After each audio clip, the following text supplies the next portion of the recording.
Yo, Linux just got hired as the first salesman for a video game production company looking to grow. Video production company.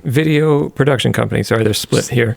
Looking to grow. How did you know it was the right time to build out a sales team, and who's the first sales hire?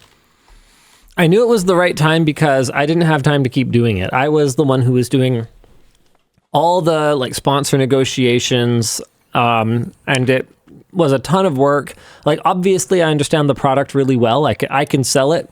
But what I ended up doing was not selling it for as much as I could have because I didn't have time to negotiate and I couldn't get back to people in a timely manner. And so our customer service wasn't very good and stuff. And our first hire was actually Luke's friend. Because, I don't know, he might know business stuff and stuff. I don't think I interviewed a ton of people for the position. I was wondering what your recollection of that would be. Because I was annoyed with Linus for giving money back to companies. Do you remember this? No. We would do a project and they'd be happy with it. And you'd be like, oh, it wasn't good enough. And they'd be like, oh, we're pretty happy with it. And you'd be like, no, take some money back. You did that multiple times. I know one of them. Really? I remember one of them very vividly, but I know you did that more than once. Which one do you remember vividly? I'm super curious now. I don't remember that. It's probably fine for me to say the company name, but I'm just going to type it. One of my whole things, I talked to the sales team about this now, is the idea is not to do a one-time deal. I can probably just say it, but I just... Okay. The idea is not to do a one-time deal. The idea is to deliver enough value that they want to come back for more and to have a recurring business relationship with anyone who engages with you, because it's so much easier to retain a customer than it is to attract a new one. Which I think is super legit, but the original price was already low and they were happy with it. Yeah, so he says it was Corsair. But what was it, though? Do you remember what project it was? It was... Was it the sword one?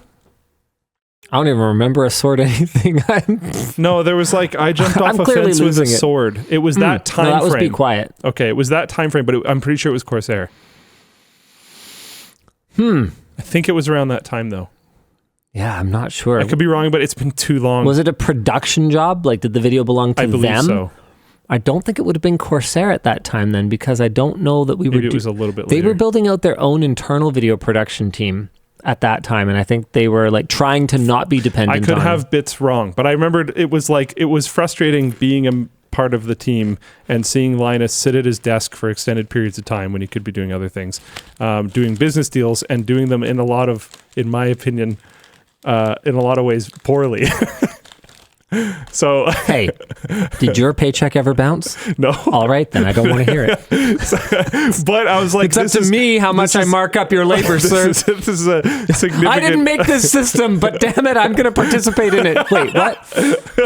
This is a significant potential growth, is to get someone else to do this, because maybe they'll do a better job. And also, Linus's time being used for this also just sucks. So there was a twofold thing. So I brought Nick out for dinner or something, and I was like, bro, you need to quit school and come do this crazy thing with me. I know it's nuts. I know your parents are probably not going to be stoked. Mine weren't stoked, but it'll be fine. His parents are okay with it now. Yeah.